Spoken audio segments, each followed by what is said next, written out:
Olá a todos, bem-vindos. O meu nome é Rita Fadan, sou presidente da FLAD e é um prazer ter-vos aqui conosco. So, hi everyone, hello. It's a pleasure to have you here at FLAD, Luso-American Development Foundation, for another session of our Democracy the Way Ahead. We have started this series in January 2023, and we have had several people here coming to talk to us. And what different ways and different perspectives on how can we think about democracy today and what does it mean. And one of the things that we have seen is that over the year, things have gotten more complicated, not less. And the discussion about democracy and thinking about these subjects is even more important. So, unfortunately, we cannot say that the world is that things are simpler now. Quite the contrary. So in that sense, I'm very happy to have here with us Walter Russell Mead, that will talk to us about the return of geopolitics and the democratic agenda. And the conversation will be conducted by Raquel Vaz Pinto, who I think you all know. So without further ado, I will pass the floor to you, Raquel. Thank you. Okay. Thank you. Thank you, Rita. It's really an enormous pleasure to be here with Walter Russell Mead. For us, students of international relations, Walter Russell Mead is one of those thinkers that have helped us throughout the years to understand or try to understand American foreign policy, which is not always easy, we reckon. And Walter has written extensively books, articles in so many journals, and also he is a columnist, a weekly columnist of the Wall Street Journal.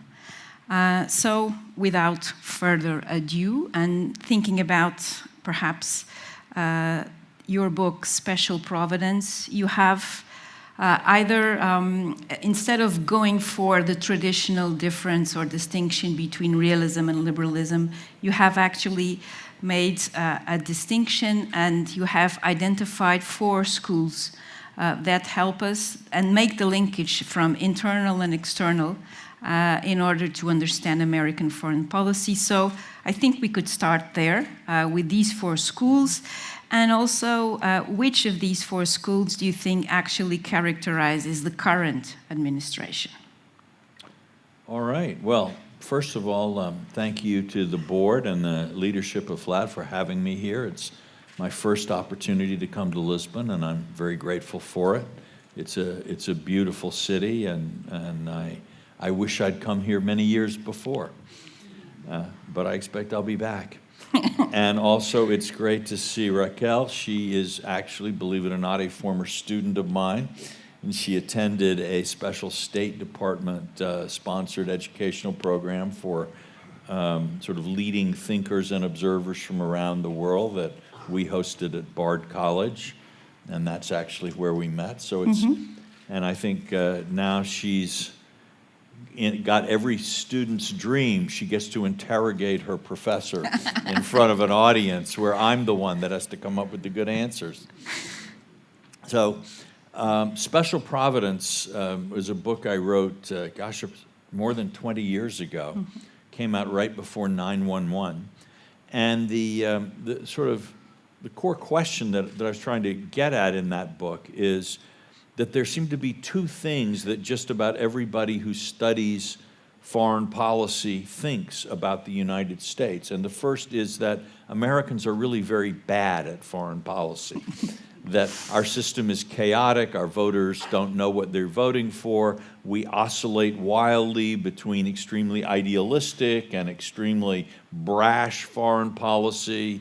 Sometimes we seem to be chasing ridiculous democratic delusions. At other times we seem to be acting incredibly selfishly for commercial reasons. And it's just one big mess. And you can go back to George Washington, John Adams both thought this, de Tocqueville thought that. And yet, here's the other thing. Most observers of international relations would agree that a predominant, if not the predominant trend in international relations for the last 200 years has been the gradual rise in the power and influence of the United States in the world system. And so here's the question: why is this country, whose foreign policy always looks like a total mess, a car crash, why is it the one that keeps over time gaining power and influence? Otto von Bismarck tried to think about this and he gave up, and he said, God must have a special providence for drunks, fools, and the United States of America. And so this book was an attempt to pose, to ask, okay, can we say anything more about that special providence? And what I came up with, a variety of things, and we won't go into the whole book, much as I would love to, but that part of the problem is that Americans actually fundamentally disagree among ourselves about what kind of country the United States is, and therefore what our foreign policy should be.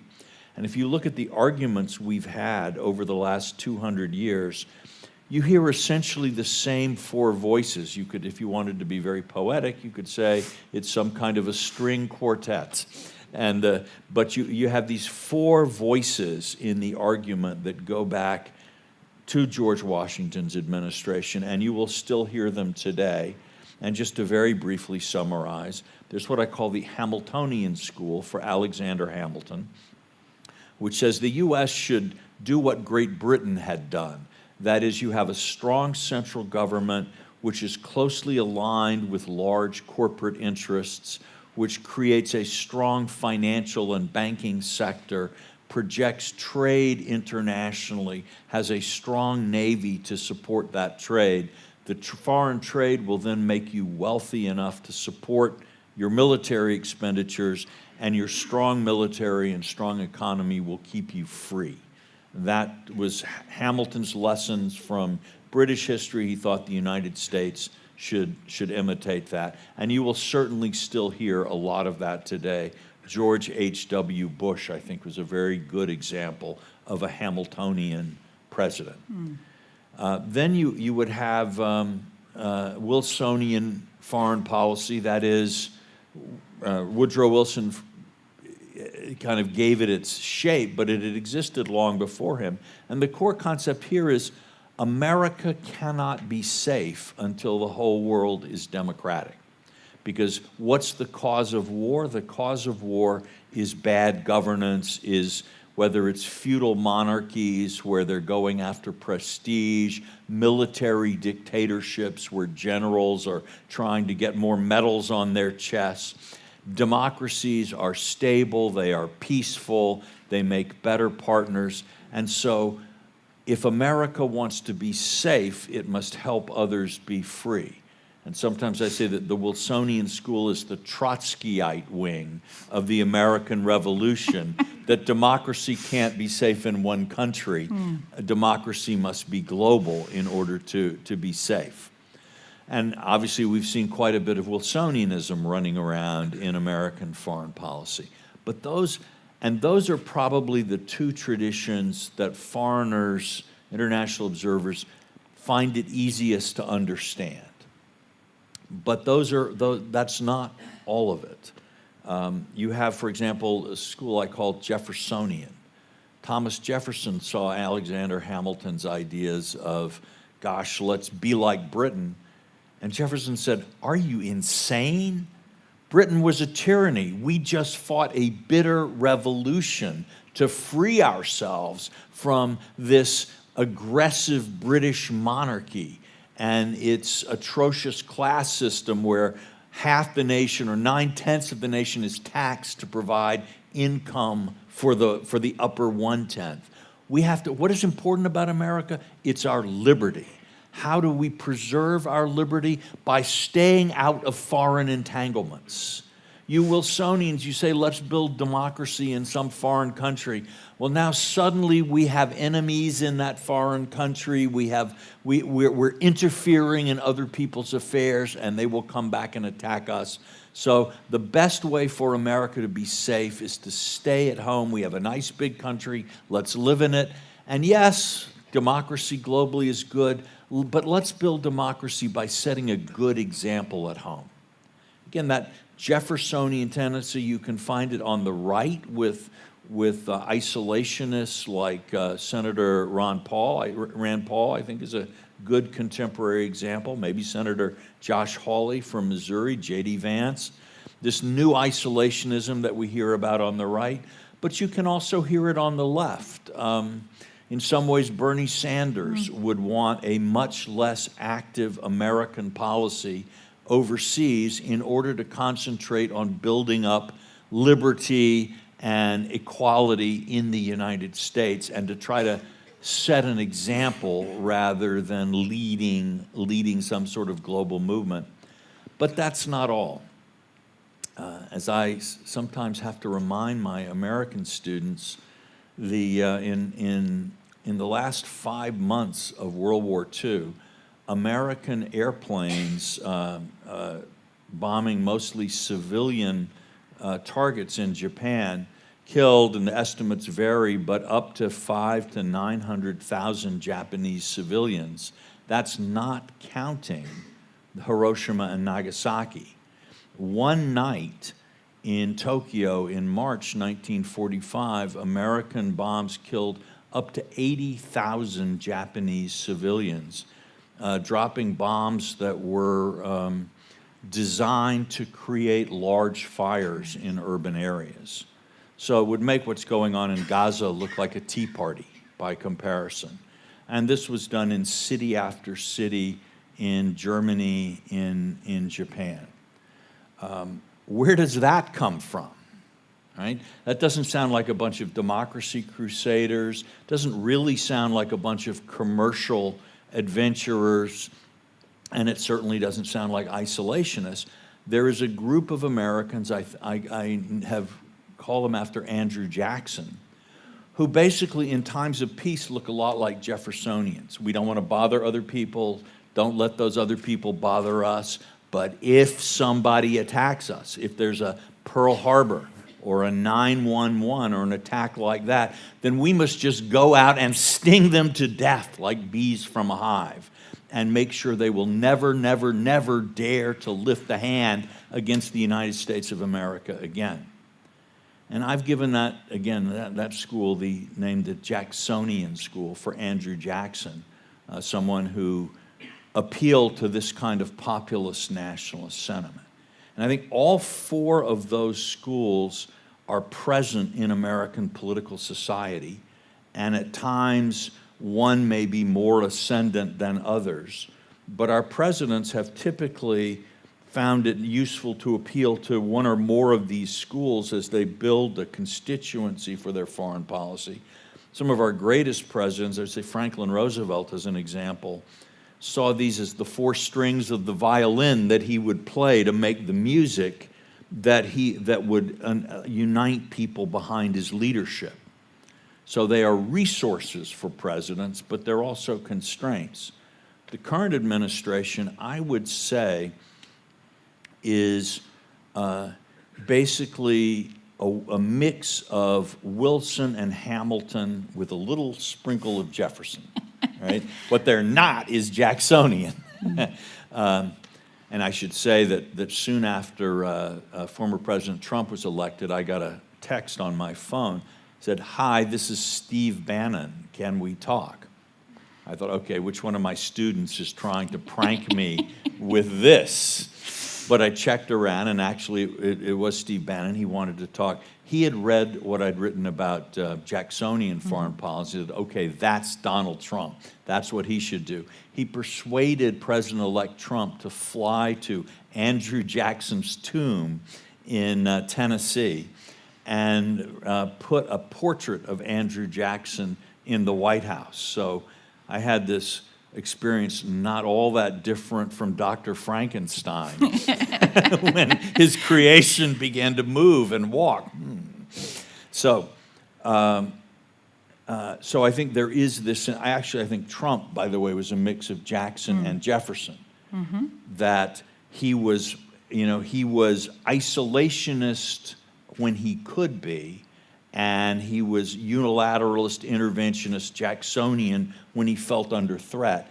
and he felt he needed to kind of keep those two wings of his coalition together. Since the end of the Cold War, mostly American foreign policy was a blend of Hamiltonian and Wilsonian, kind of globalism, world order building, sometimes stressing commercial ties, sometimes stressing human rights. Democrats generally a bit more on the human rights side, Republicans generally a bit more on the commercial side. But with the 2016 election, I think we're in a new era. Okay, and now picking up on the big theme of these conferences, issues pertaining democracy. In your opinion, which are the main challenges that liberal democracy faces in, I wouldn't say the US, but in general terms? Well, it's a challenging time for liberal democracy. It turns out the end of the history was more like what we would call in the United States the eye of the hurricane. That is, a tropical cyclone has an area of calm at the center of the storm. And what we all thought was the end of the storm actually turned out just to be an intermission. And we appear now to be experiencing the other wall of the hurricane, and we're back in an era of storm. Look, I think liberal democracies face a range of challenges. Some are domestically driven. The information revolution is displacing jobs, changing the way culture works on the same kind of scale that the Industrial Revolution did. And if you think of the social changes and the political changes and instability that accompanied the Industrial Revolution, ranging from the Bolshevik Revolution to the rise of universal suffrage, adult suffrage, the transformations of the state at the beginning of the Industrial Revolution. States were less than 1% of GDP just about everywhere. With the giant welfare states that exist today simply existed nowhere. Institutions like schools, compulsory, universal schooling, all of these things come with the Industrial Revolution, and the changes were profound, dramatic, and often literally revolutionary. I think the information revolution is hitting us with just that much force and maybe more. And then at the same time, the political systems of all states, democratic and non-democratic, post-colonial and developed, are all being hit in this way. The international system is coming under a kind of an assault too, where you have what I've called the return of geopolitics and the rise of challengers to the post-World War II international system, Russia, Iran, China, and then smaller powers like North Korea, all of them not really seeking sort of to make this or that small change in the fabric of the international system, but really wanting major sweeping changes or the abolition of the system that exists. And so we're facing externally a kind of an increasingly focused challenge by some very determined revisionist powers, while internally we're all looking at upheaval, chaos, instability, and insecurity. And it's not, we shouldn't be surprised that our politicians are having a hard time. We shouldn't be surprised that both international and domestic politics are becoming more difficult. There are actual external conditions that I think are driving both of these.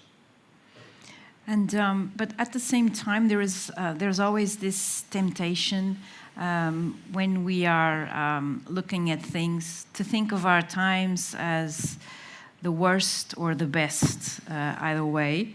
Martin White called it the fashion of presentism, in the sense that our times are always special in those circumstances. And one of the many good things about your last book, The Arc of a Covenant, is this really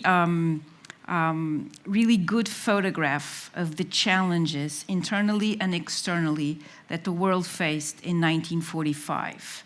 And in that regard, should we be really worried about the state of democracy? And in very practical terms, what can be done? Well, one thing I would say about democracy, I think one of our founding fathers, maybe Fisher Ames, said this. I quoted in Special Providence that he said that a monarchy is like a man of war, you know, a ship, a big sailing ship that's very imposing until it hits a reef or a rock and it sinks.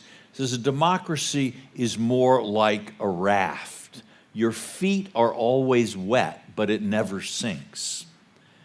And I do actually think that democracies are better built for times of stress and upheaval because there is this ability of the political system to shift in response to changes in public opinion so that you don't need to throw the whole system out the window in order for a new generation to make its preferences felt or for the country to adapt to changing economic or political circumstances.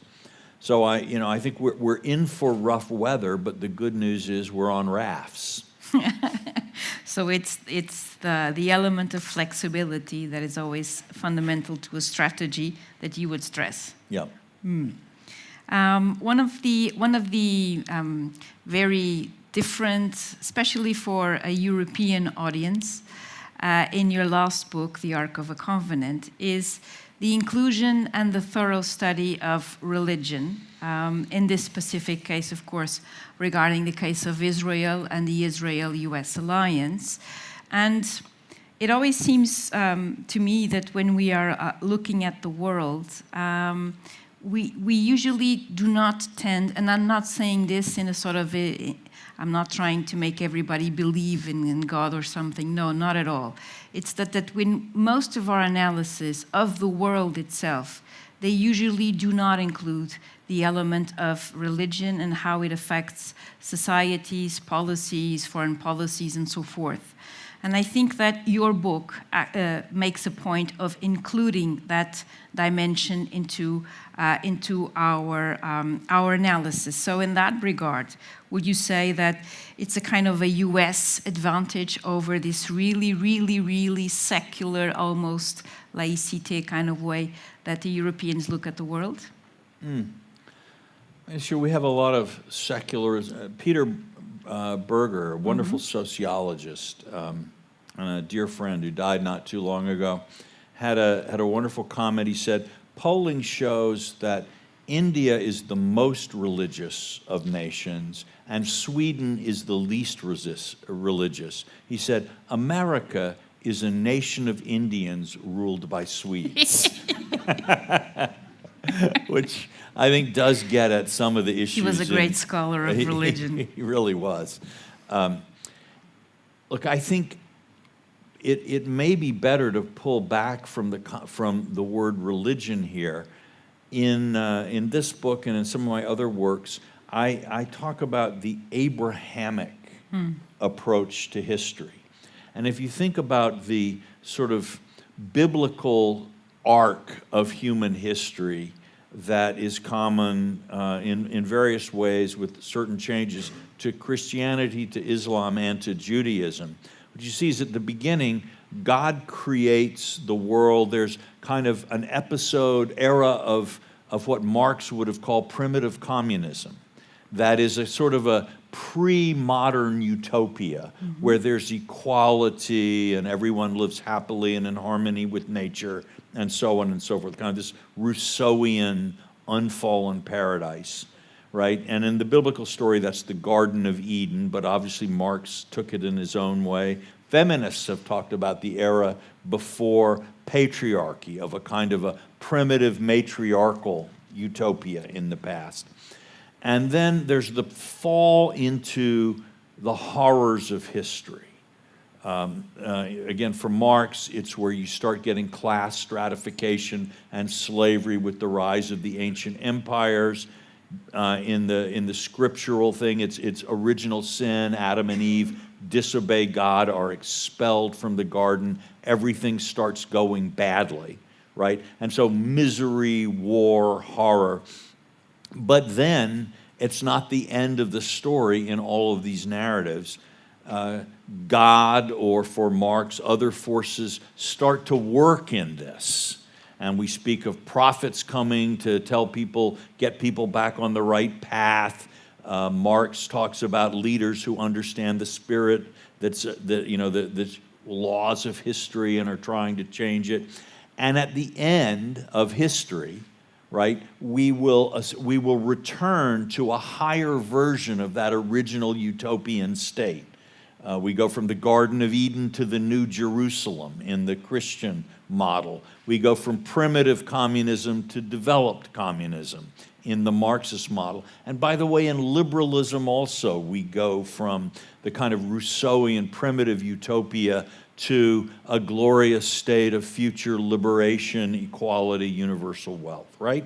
So this concept of history with a prehistory, beginning, struggle period, and a higher end, that is a religious concept that has been adopted by secular faiths as well. It informs the psychology of a majority of the human race. And it leads us to interpret events in certain ways, and especially, by the way, in a time like the present, when it begins to seem that some kind of climactic end of history, nuclear weapons, in Silicon Valley they talk about this singularity, this moment when, AI starts reproducing itself and developing and humanity loses, or we learn to upload our consciousness to the cloud and achieve immortality. There are all kinds of versions of this, but no longer when we think of the end of history do we think of purely supernatural divine intervention, Christ returning to the Mount of Olives, as I think both Christians and Muslims see happening, the Messiah for the Jews. But we see it as politics. If we get politics right, we will go into an age of abundance and equality. And if we get politics wrong, we're all going to die. Nuclear war, climate change, pick your catastrophe.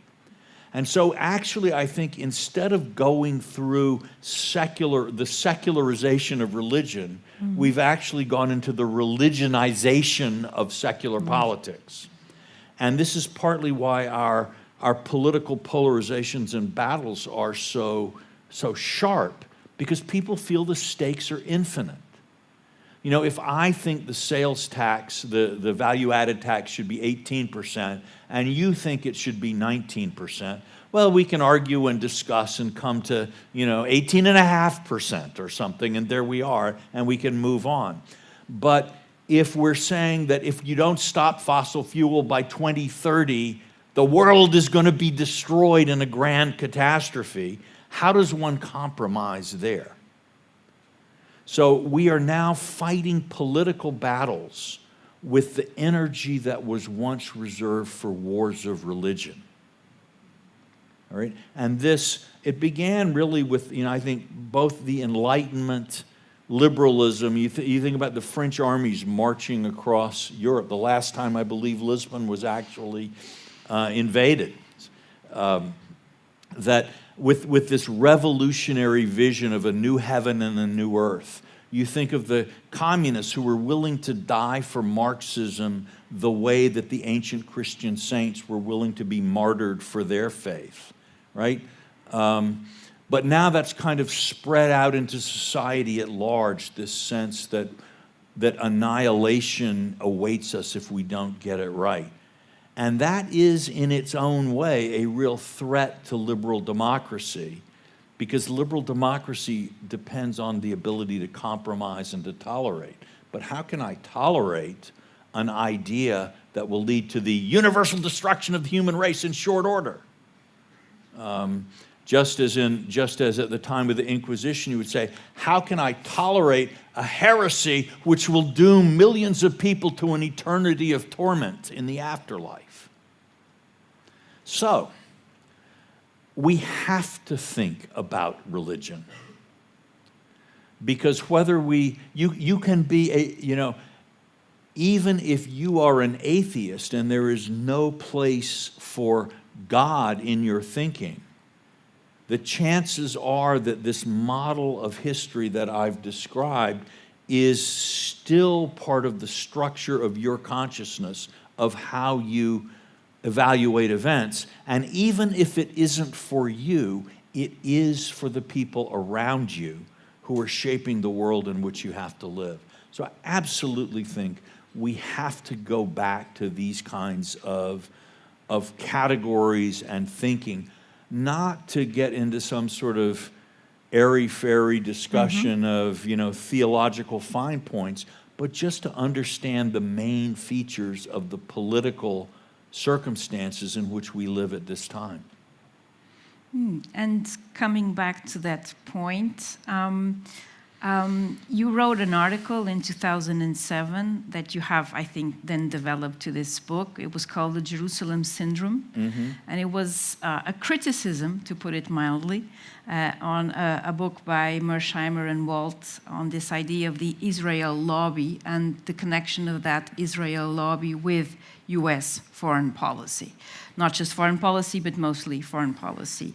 In your book, in the Ark of a Covenant, you actually deconstruct, demolish, you can take your pick, that argument that there is this really all-powerful Israeli lobby, which I think is also an important element when we are assessing what is going on in Palestine. Well, we could talk about this one all night, but just to give a kind of an overview of how I look at this issue, I think about, the hypothesis is kind of that America supports Israel because the Jews support Israel, the Jews, and the Jews run America. They run the media, they run politics with their big campaign contributions, so on. You can find a lot of people who think this. And it's an interesting thesis. I try to apply it to history, and it doesn't help me very much.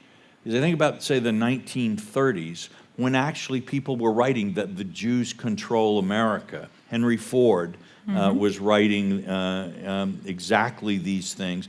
All right, how did the Jews exercise that power? Hitler seizes power in Germany and begins to persecute the Jews. These all-powerful rulers of the United States are unable to get the State Department to do anything about Hitler's persecution of the Jews. They're not even able to get Congress to increase the quota of immigrants that would allow Jews to flee the Holocaust. Then comes World War II, right? The Jewish leaders of the United States find out, they gradually discover what's going on with the Holocaust, and they send a delegation of their leaders down. They can't even get a meeting with Franklin Roosevelt to discuss this.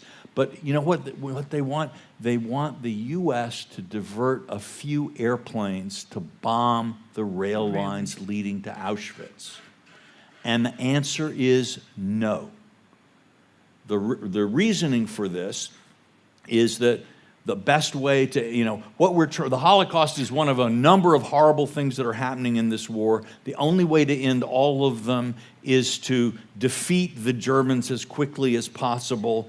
All of our assets are being put where the military leaders think they're the most useful for this overarching goal of ending Nazism and ending the war. And to divert things to a less useful military purpose would only prolong the war and so not necessarily have any beneficial impact. That was the argument that was made. But it was clear that the Jewish leaders were just brushed aside, had absolutely no ability to influence policy. But then, supposedly, 1947 and 1948, it's the united, all-powerful Jews who are so powerful that Harry Truman can't resist them to embrace a pro-Israel policy. They just put the gun of their money and everything else, and poor Harry Truman just completely collapses and gives them everything they want because they're so powerful. Nobody writes about how did the Jews take over America between 1944 and 1948. What's the history of the Jewish coup, right? Where does that come? Then you have the problem that these all-powerful Jews who dictate policy to Harry Truman must have all died of the plague by 1953 when Eisenhower comes in. And then and Eisenhower's whole Middle East policy is about supporting Nasser to try to win Nasser over to the American side in the Cold War. And Eisenhower sides with Nasser in the Suez crisis and forces Israel to retreat from the Sinai. So the all-powerful Jews died of a plague and then were later resurrected, apparently, later on. But this rise and fall of the Jews, no one can give an account. No one even tries because it's so obviously idiotic. And yet, though there isn't any reason there's no evidence for this, the idea of an all-powerful Jewish law, that the Jews work collectively to a certain end, that in order to do this, they use secret weapons of influence, media, and money. All right, this idea is simply medieval anti-Semitism expressed in modern terms. I am not saying, and I never say, that the people who sort of instinctively accept this analysis of American politics are anti-Semites. Because, I have not, this may shock you all, but I have no power to read people's minds or to divine their inner motives, okay? The point that I make is that it testifies to the power of certain stereotypes in the culture and in people's minds. And so something that if it was simply presented to you about the Armenian plot of global domination, you would laugh off, all right? When someone says it's a Jewish plot, people say, yes, possible. There was a story once of two people were talking. One guy was saying, I'll tell you what's wrong with the world. It's the Jews and the bicyclists, and I guess there are three guys, and then one guy says, why the bicyclists? And the other one says, well, why the Jews? But these ideas are there. I've given up trying to refute them. The stone, you roll the stone uphill a little bit, and a lot of minds it just rolls back down. Mm-hmm. But I will say this, anti-Semitism, or even the passive acceptance of stereotypes about Jews, is a disabling mental condition. If you think that the Jews run the banks, you will never understand how finance and the economy work. You will always be wandering in the dark. Things will happen that you can give no real explanation for, and you will have to conjure up fantasies out of your own head to make sense of things. If you think the Jews control the media, you won't understand the media. You won't understand the Jews because, this may shock you, but there's no Jewish consensus. All right? I can think of my good friend, actually, George Soros. And then I also know Paul Wolfowitz, the famous neocon. All right? Both Jewish, absolutely different ideas. Soros, but when they disagree, Soros and Wolfowitz don't go into the house of the Jewish elders, right? And confer, and who does the Sanhedrin support, right? And then all the Jews go out, the party has spoken, now all us Jews will follow the Jewish line. Nothing like that happens. So, it's anti-Semitism is also, I think it is the kind of simplest and most appealing in some ways conspiracy theory. Look, the world is an incredibly complicated place, and most of us are terrified when we look around and try to understand what's going on in this world. In fact, those of you who are studying international relations and politics probably are already learning that the world is incredibly complicated. Lots of moving parts, lots of actors with different motives, different ideas, different priorities, different degrees of strength. And nobody really has all the information they need to make the right decision all the time. It's just a crazy quilt of random sometimes. And yes, there are conspiracies. There's zillions of conspiracies, but none of them are really dominant. So, and it takes a lot of work to even begin to piece it out. Well, you have so many people have an urgent need to understand the world, but lack the leisure, the education, whatever else one might need. It takes a lot of time to do this investigation. And so one reaches for conspiracy theories. It's the corporations, it's the fascists, it's the Jews, it's whoever, right? It's the, I used to work at the Council on Foreign Relations. I was sort of happy when people thought it was the Council on Foreign Relations. Just watch out. So these conspiracy theories are very much with us. It's understandable human psychology. But all I can say is, if you think you know the answer, then you'll stop looking. If you think that the financial system works the way it does because the Jews control the financial system, you're going to stop your studying. Belief in conspiracy theories, whatever else it does, it dulls the mind and condemns you to perpetual ignorance. So anti-Semitism seems to be the most widespread. I forget who called it the socialism of fools, but it is a very widespread and deeply culturally rooted phenomenon. And it's something, regardless of what one thinks of the Israeli-Palestinian conflict or anything else, for your own sake. It has nothing to do, I'm not saying, oh, be nice to the Jews and don't be prejudiced. I'm saying, for your own sake, don't let some kind of conspiracy theory cloud your brain and choke off your critical faculties. And picking up on that, we, as in the sense of all of us, are very interested in this particular election that will take place in November 2024.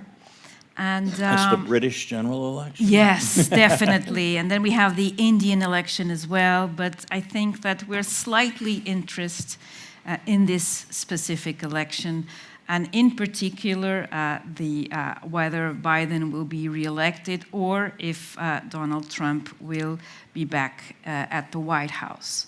So, of course, we don't have crystal balls, and everything that goes beyond the day of tomorrow, as you have said, it's always difficult either to predict or to give a prompt answer. Always distrust the prompt answers. But in your view, what should we be looking at in terms of following this election that will, of course, divide us and particularly keep us up all night trying to analyze it? Well, it's certainly going to be something to think about. I think we start with, it's not 100% sure that, in fact, it will be Biden versus Trump. Besides the fact that both of those gentlemen are even older than me, which is actually getting rather difficult to do. I used to feel this way, I used to think, well, last gasp for my career, I could try to get into the I could try to become a cardinal and then pope. It's like a career open to old men. But now I'm thinking, no, maybe politics. I got several runs in me now still. I think it is still not impossible that someone like Nikki Haley actually succeeds in pulling the Republican nomination out of Trump's grasp. I don't think it's likely, but it's possible. It is also possible, and I've heard well-informed people say they think this will happen, is that a lot of people in the Democratic Party who supported Biden the last time because they thought he was the only one who could beat Trump now no longer, they think that was true in 2020, but they don't think it's true in 2024. And so once Trump has locked down the Republican nomination, you could see a movement among Democrats to replace Biden with someone younger and maybe would have a better chance in 2024. the name Gavin Newsom sometimes comes up. That would be an epic contest, but who knows? But I think that is a possibility. The Democrats, unlike the Republicans at this point, are at least a quasi-organized political party, and there is a leadership there that could actually make a difference. So there is some chance that one or both parties would make a switch before the election. I would not stay up at night thinking about that, but it's a reality.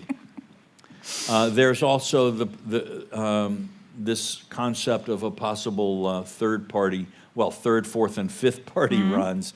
Jill Stein, I understand, is coming back. Robert F. Kennedy Jr. seems to think he's going to make a run. I don't think either of them is likely to make a big impact, but it is possible that this group, the No Labels group, which has been, has lined up a lot of money, and their idea is they will only field a candidate if it is a Biden-Trump rematch. And in that case, they would look for someone, the name Joe Manchin, the senator from Virginia, conservative Democrat has been mentioned. There are other names out there that they would try to field a ticket. That ticket conceivably could carry a state like Utah, a Republican state where Trump is very unpopular, or some places like that. Probably could not win, but who knows? We've never had a race like this where both candidates have been so unpopular. And there is a certain disillusion in America with politics as usual.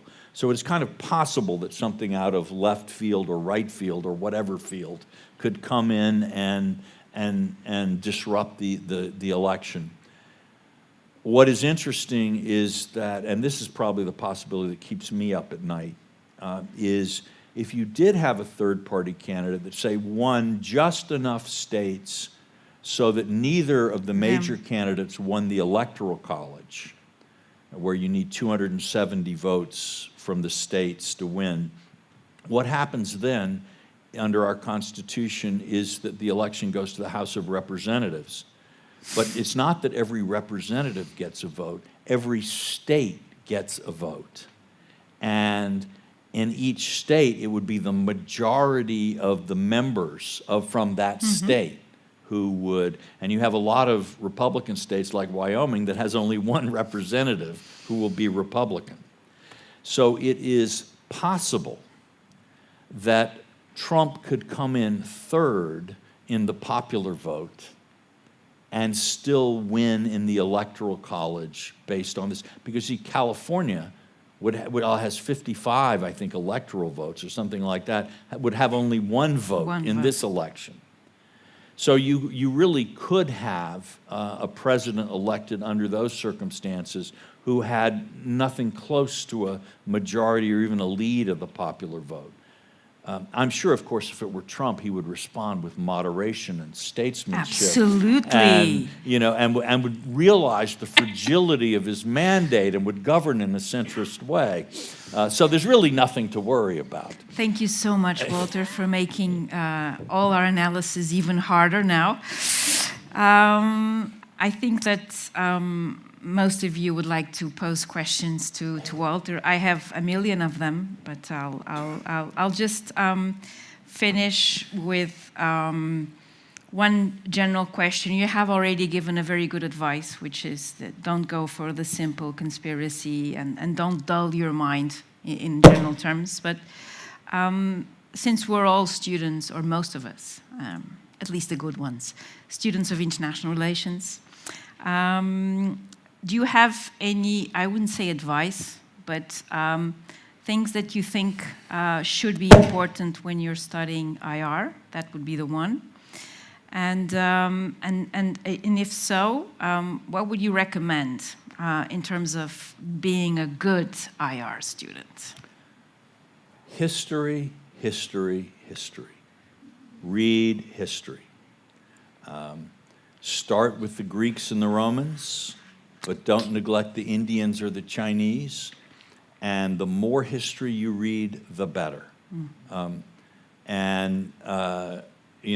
Theory is fun, and young minds can easily be tempted by the attraction of theory. Because when you are 17, 18, or 24, your mind is as sharp from a logical reasoning point of view as it will ever be, perhaps even sharper. So that, like, often mathematicians do their best work in their 20s.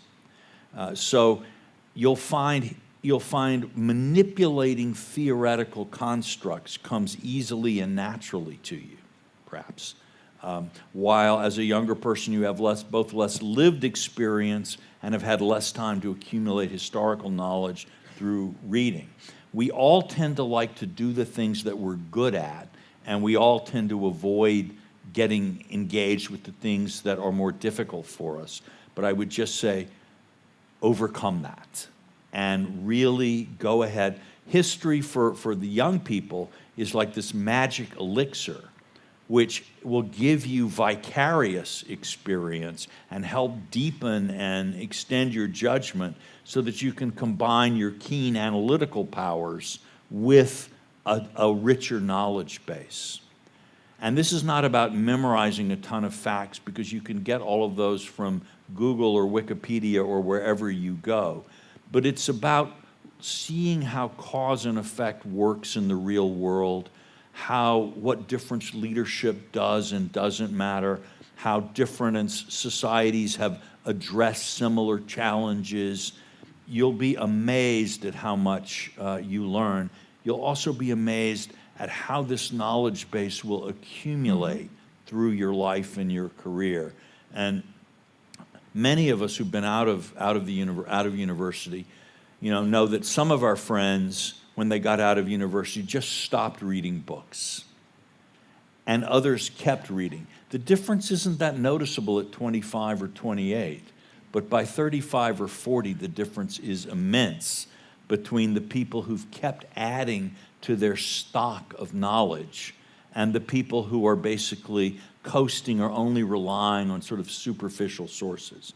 And among the books that you read, do not waste your time reading a lot of contemporary policy books.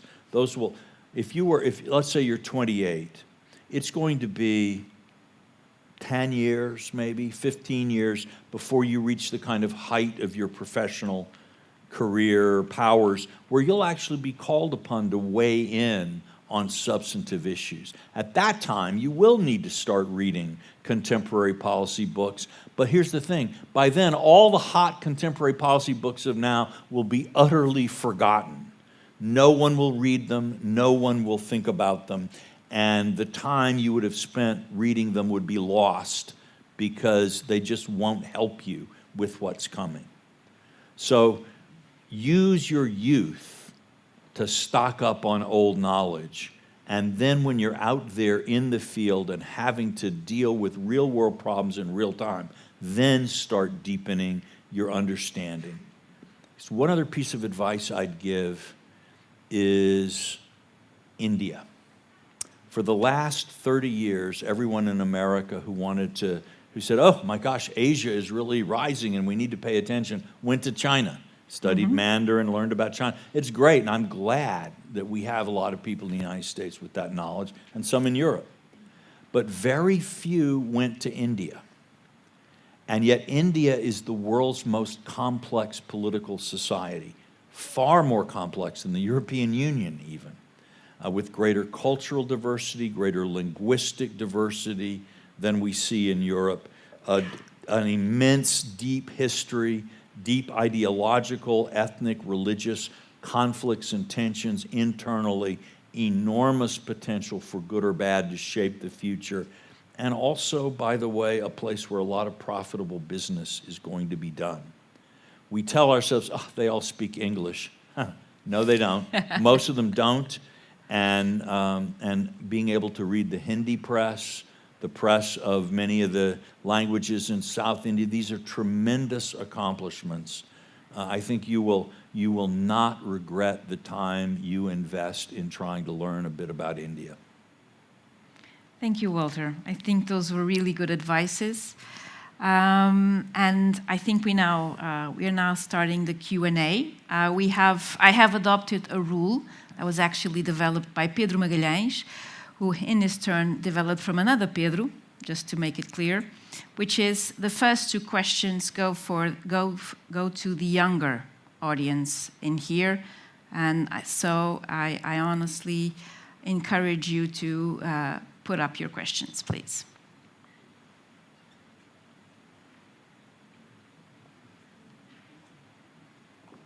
Here and there.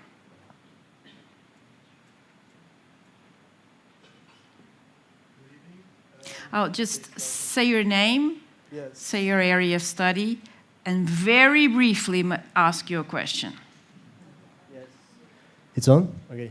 My name is Luis Farias. I'm a third-year student of International Relations in Luso-Americana University. And I would like to ask, Professor Walter has talked about the conspiracy theories with Jews. Would you agree that migration right now is a very sensitive topic and that migration can also play into the hands of conspiracy theories, and how would that be? Thank you. Okay. Thank you. Luis? Good question. Migration, again, every country has its own sort of experience with migration and its own history.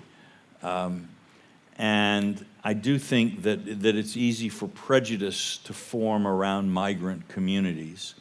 How that, in the United States, probably we see Spanish-speaking immigrants from the Western Hemisphere are the thing that get many of our conspiracy theorists worried about. It's interesting that people usually don't see migrants themselves as the conspirators, because migrants, after all, are poor people, by and large, working very, very hard to survive. It's hard to see them as a threat. But it becomes a conspiracy theory about a domestic elite. In America, people talk about the Great Replacement, where they're going to try to... Not just in America. Here too, they are going to try to get a population that is more biddable for their various evil global projects or whatever it may be. Common sense, hard thought, careful observation, patience, those are the kinds of things we need to do. But the idea that by some conspiracy millions of people are crossing borders, I think is a little far-fetched. Thank you. Here in the first row. Hi, my name's Kira. I'm from the Carlucci American International School of Lisbon. And so you mentioned earlier how with democracy it benefits from compromise and tolerance and kind of peacefully bringing ideas. And so with issues like climate change that you mentioned, how can we resolve these issues when, I know my bias is coming through, but when governments seem kind of almost complacent or resistant to resolving such a big issue that feels like it has such infinite issues, right, and kind of the doomsday kind of ideology around climate change, since it is like urgent and pressing. So how would you suggest that we solve and approach pushing governments to tackle issues that are urgent, like climate change? It's a really good question.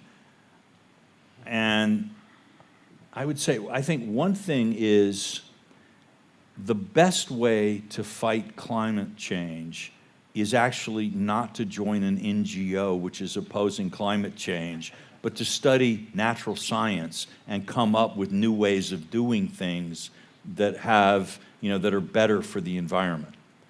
And activism, in my opinion, maybe my bias is coming through here, but what I see is climate change. There's no movement in modern history that has had the global penetration and the impact, at least on the global dialogue, that the climate change movement has had.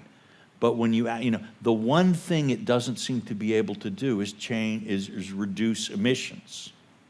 And we look at, I don't think any country right now is in compliance with the targets that were solemnly agreed to at Paris. Because I think in their heart of hearts, a lot of politicians believe that the options we have now will not solve the problem.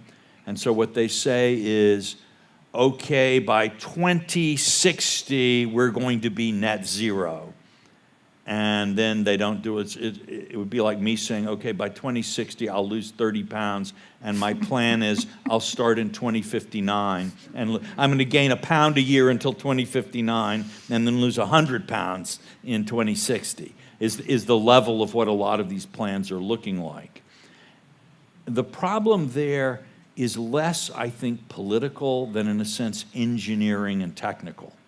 That how do you get, if we're talking about, they talk about putting trillions of dollars a year is what would be required, say, to move countries like India and sub-Saharan Africa onto a green energy plan. But that would also mean that trillions of dollars that would have been invested in other things won't be, because they'll go to this, which means even if energy, if they're still able to get their energy and even accommodate some growth in industry, their living standards would be lower 10 years from now than if the investments had gone to other places. And so there's tremendous political resistance. What you hear is people in the global south saying, okay, fine, you really want us to do it, that's okay, but here's what it will cost. And then the numbers keep going up. The taxpayers in the Western countries, the richer countries, say, okay, really, I'm supposed to send $30 billion a year to Brazil to protect the Amazon. How much of that money is actually going to go to the Amazon, and how much of it is going to go to Switzerland into money banks and so on? For the rich, the answer is probably quite a bit of it. And so how do you convince taxpayers in one country to give money to corrupt politicians in another country, or politicians who they think are corrupt? So this is a huge tangled problem. And really the way forward that I can see is technological advances are happening all around us really quickly. And we've got to, I would say, more money into basic research, and again, encourage more of your friends to start studying the problem rather than studying the politics of the problem. Because ultimately, I think it is going to be the scientists, the engineers, the entrepreneurs, and the managers who get us out of this, because the other way, to me, it just looks like it's not working. And when people try to get more radical and start destroying Van Gogh paintings, I don't know, I suppose they're oil paintings, so maybe you can draw some kind of connection there, but somehow that's going to do, it's not going to do anything. Chaining, blocking traffic and stuff like that, it just makes people angry. It doesn't move the needle. So, yes, it's a real problem, but, and I guess I should also say, we need to be a bit more critical of some of the policy recommendations, because in fact, if you think about it, if we shift the world's energy system from the current system of mainly fossil fuel to mainly green, renewable sources, somebody's going to make trillions of dollars out of that. And in fact, a lot of people, Al Gore got criticized heavily in the US because at the same time he was advocating for climate change, he was investing in a certain kind of thing that would benefit. Okay, there's nothing wrong with that inherently, but normally when we see huge corporate interests involved in a movement, we ask, are they distorting the movement? So we notice that nuclear energy, even though it's probably a lot more climate efficient and faster, doesn't ever quite become the favored darling of the climate movement, while other things that are actually less likely in real time to get the effects that we need, those are a never-ending, let's do more, that's where the activism goes. So to what extent have special interests helped shape the agenda of the official climate movement in ways that actually make it harder to fight climate change, but benefit certain interests? So it's not as if the oil companies are the bad guys and the solar people are the good guys. It's that private interests naturally do seek their benefit, and we need to be skeptical about all the stuff that they're all saying. It's not much of an answer but it's a huge problem. And I guess I would maybe add one more depressing thought to that, and I apologize, but climate change in some ways, bad as it is and scary as it is probably less scary than nuclear proliferation, since that, and yet the world, you know, in 75 years, we have not found a path to the abolition of nuclear weapons. Proliferation, if anything, is expanding. It looks to me like we're at the beginning of a proliferation cascade in the Middle East and probably in East Asia as well as things develop. So humanity has not been able to solve the problem of nuclear weapons in 75 years. Climate change is actually a much, it's more nebulous. It doesn't have like one simple thing that is at the heart of it. It's really a difficult problem, and the best way forward is going to be to find more effective technical ways of addressing it, I think. Thank you. Next question, please. In the back. This is Gary. I'm a member of the American Club. I'm not a student. But what did you make of the outbreak of anti-Semitism? Could you please just put the micro closer to... Hello? Thank Yeah. you. What did you make of the outbreak of anti-Semitism as evidenced on, well, anti-Semitism on the left, I would say, as evidenced by the manifestations at Harvard, Penn, Princeton?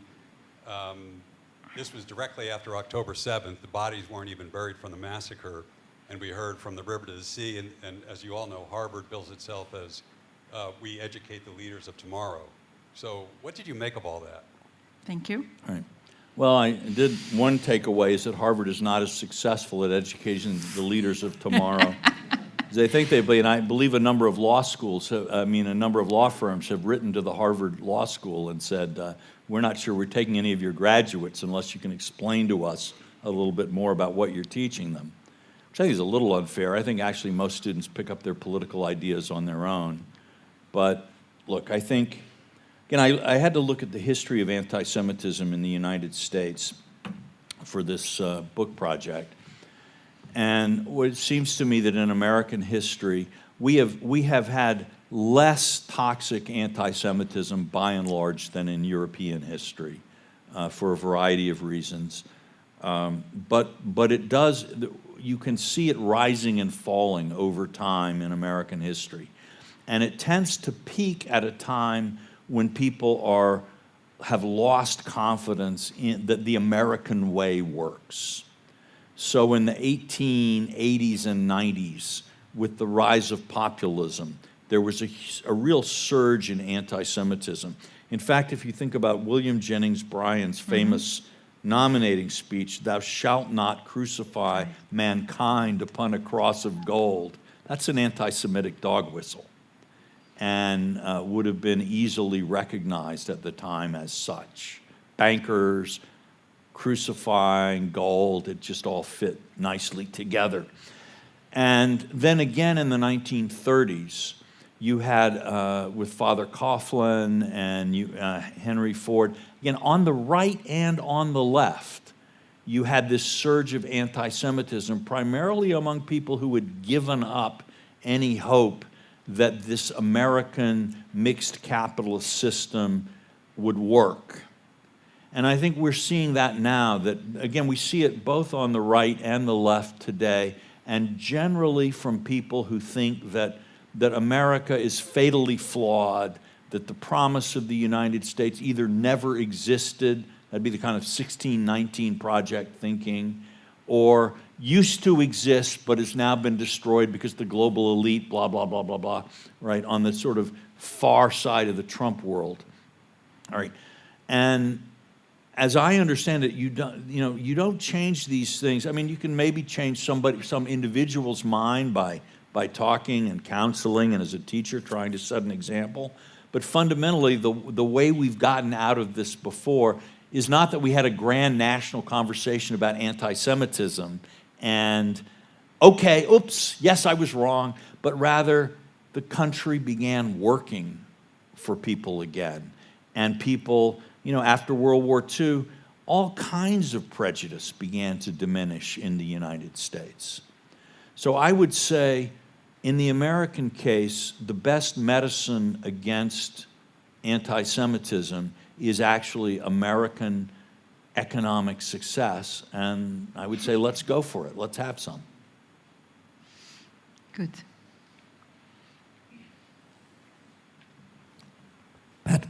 Patrick Ciclo, president of the American Club of Lisbon. I was encouraged by your conclusion that democracy was probably the best form of government to deal with such difficult times, and was wondering, the pendulum has been swinging against democracy in the last few years. Do you see a time predictable when the pendulum will move in the other direction?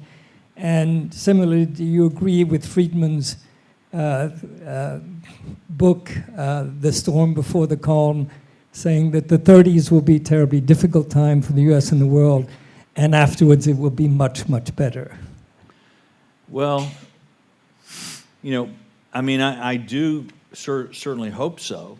I note that the 40s were not great, that the steps from the 30s to the post-war boom were difficult, and there weren't, nuclear weapons were much less of a factor then. So I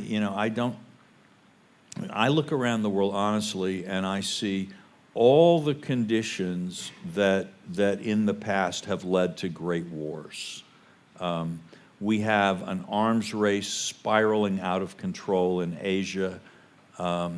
We have the technological competition. We can talk about during the Cold War, at least we didn't stop proliferation, but we managed arms control of some kind between the US and the Soviet Union. The rise of China as a nuclear power has upended the old US-Russian arms dialogue, and nothing has appeared. But also, if we think about cyber weapons, biological weapons, the problem there is with nuclear weapons, you have some idea that somebody is building something, and you have some idea how much of it they've got. But you could develop some kind of gene-engineered plague in a basement in a laboratory somewhere. Or you can develop cyber weapons that no one would know existed until they were used. So how do you think about arms control and then, think about AI and the prospects? You're going to have to develop AI as fast as you can, because you can be reasonable. If you're the United States, you can be reasonably confident that China is going to, no matter what you do. And furthermore, you're not sure that you could verify if China swore a solemn oath and said they're not going to do it. Well, really? Can you really keep track of? So, and the Chinese have the same problem with us. So, fundamental lack of trust, accelerating technological change. Also, during most of the Cold War, defense spending was a net negative for the civilian economy. If I built another tank, that meant that was one fewer school bus that I could build. Today, actually, most defense spending would go into R&D and development of high-tech and information processing capabilities that have massive dual uses in the civilian economy. And certainly people can look and say, Silicon Valley would not exist today if it weren't for the Pentagon. DARPA, without the internet, without DARPA, there would be no internet. And so other countries are now beginning to think about military spending as a way of kickstarting their civilian economies rather than as a drag on them.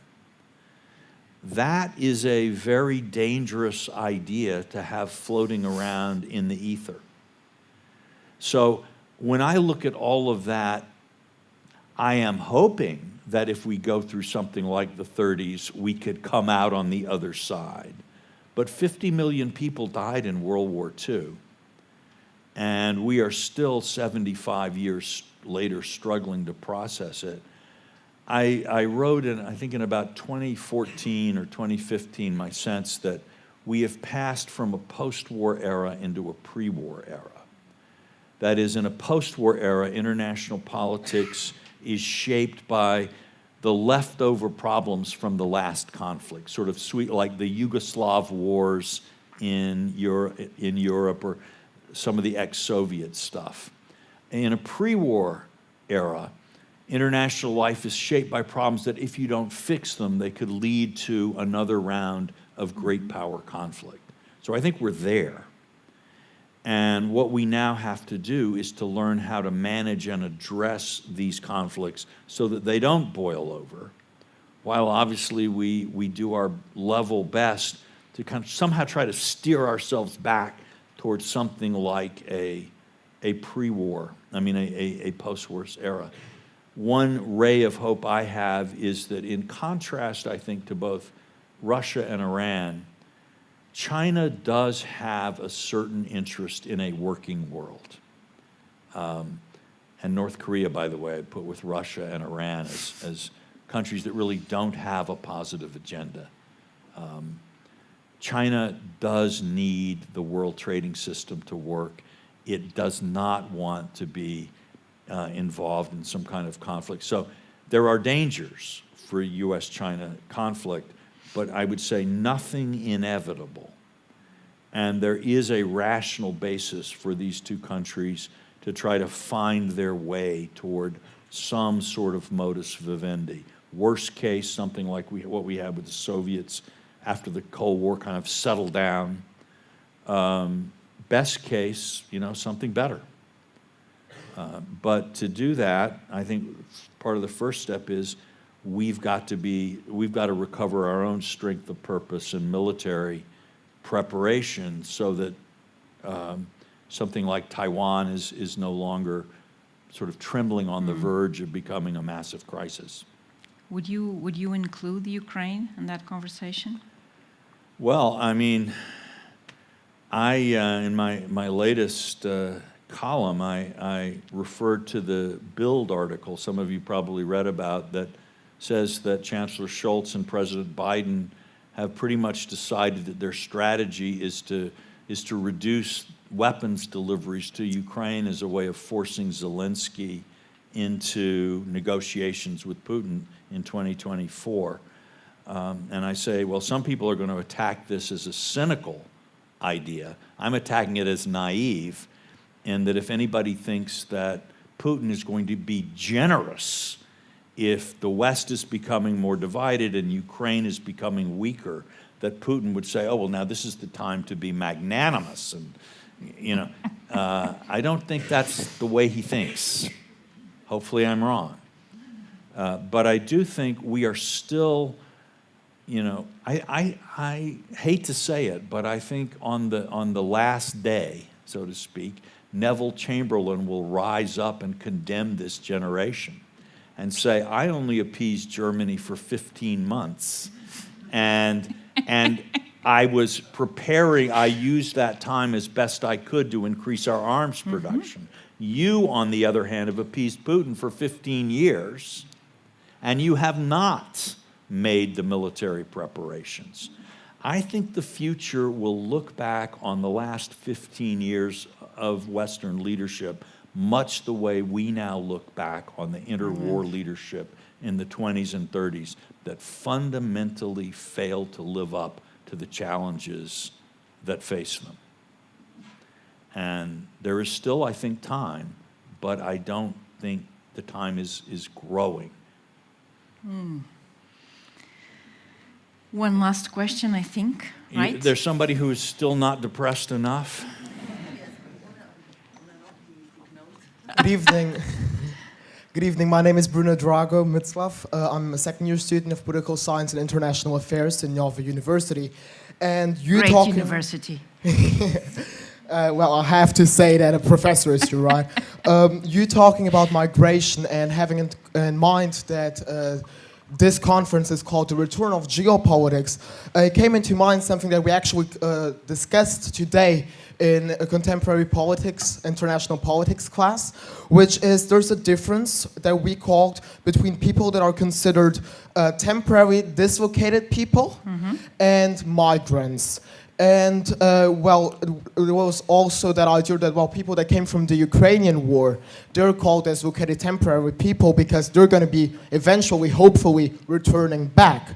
And what if people called it prejudice or even using words like racism when talking about these cultural differences that we deal with wars in the Middle East, but that has been shown to be disconstructed with the fact that Palestinian people are also now dislocated temporary people.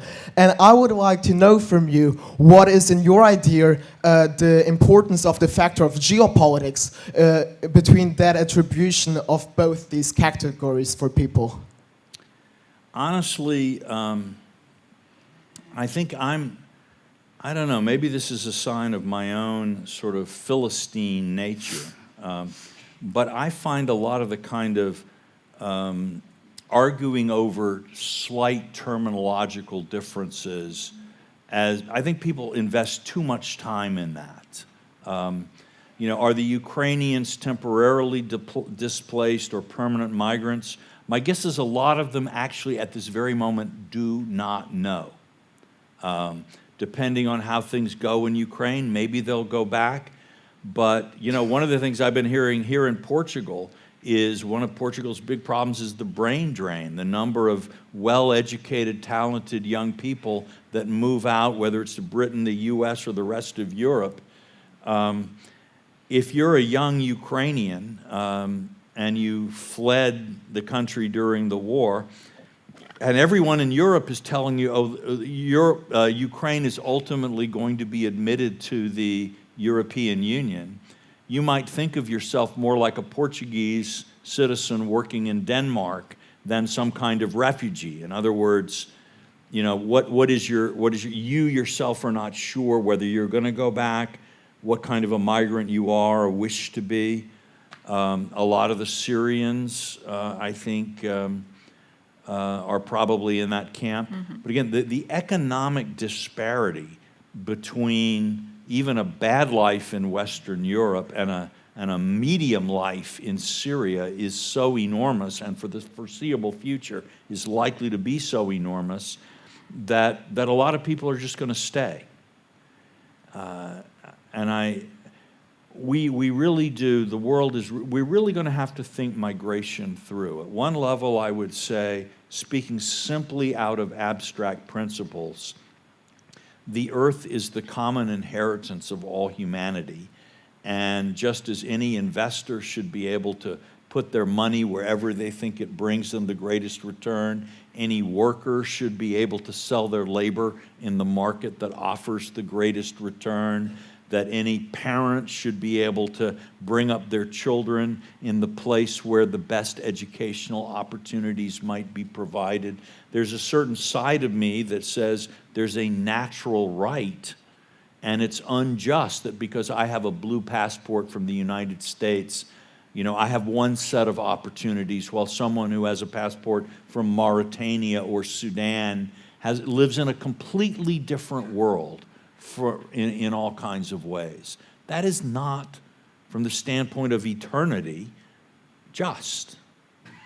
Yet at the same time, you know, if we think about the Europe of 1870, let's say, and the Middle East, what we now think of as Central Europe, Eastern Europe, and the Middle East, there were basically 4 states in that area, maybe add Greece, but the Ottoman Empire, Austro-Hungarian Empire, German Empire, and Russian Empire.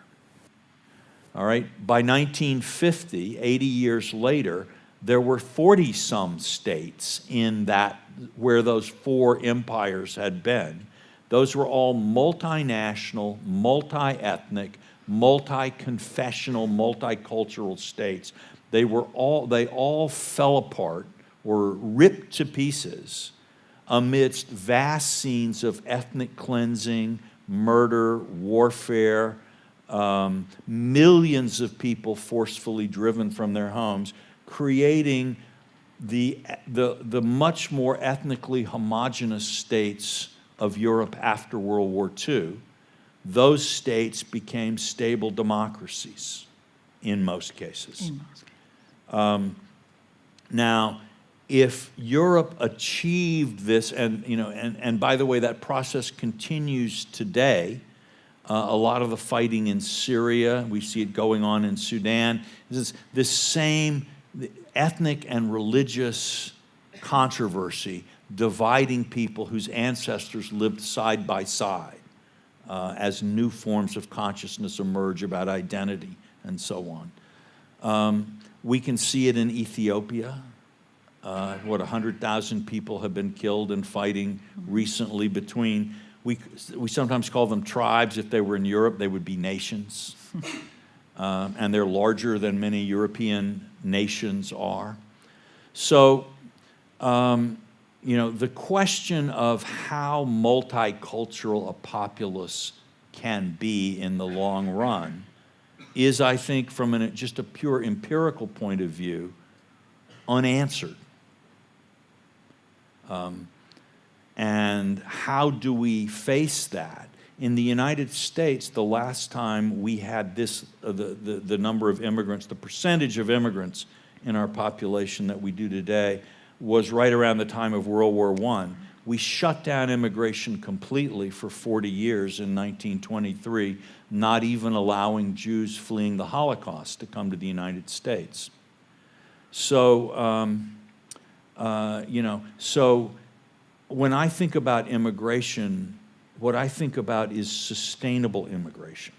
Immigration is a good thing, I believe.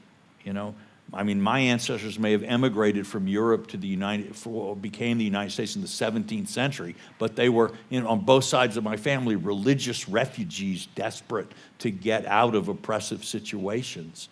I think immigration is a good thing. I think it adds, I look around America, I see it's added tremendous vitality, richness, and depth to our culture. So I want it. I think we need it. But I also think we have to think hard about how do we avoid the kinds of snapback that we saw in the United States?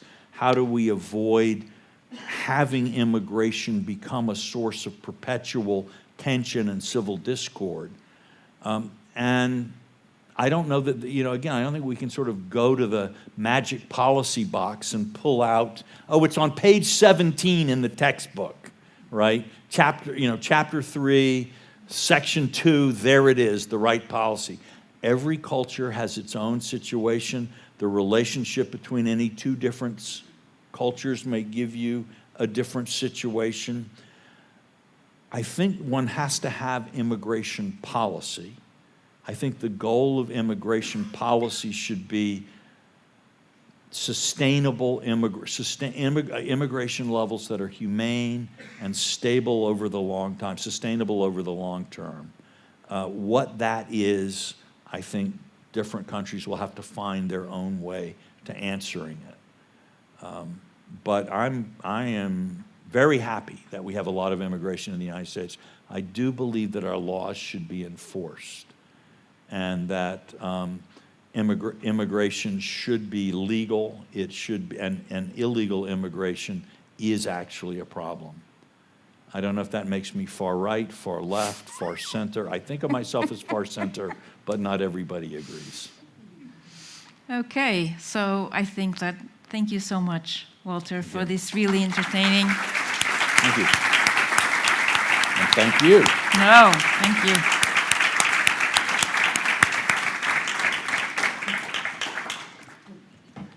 And if you haven't read it, please do. Special Providence and the Ark of a Covenant.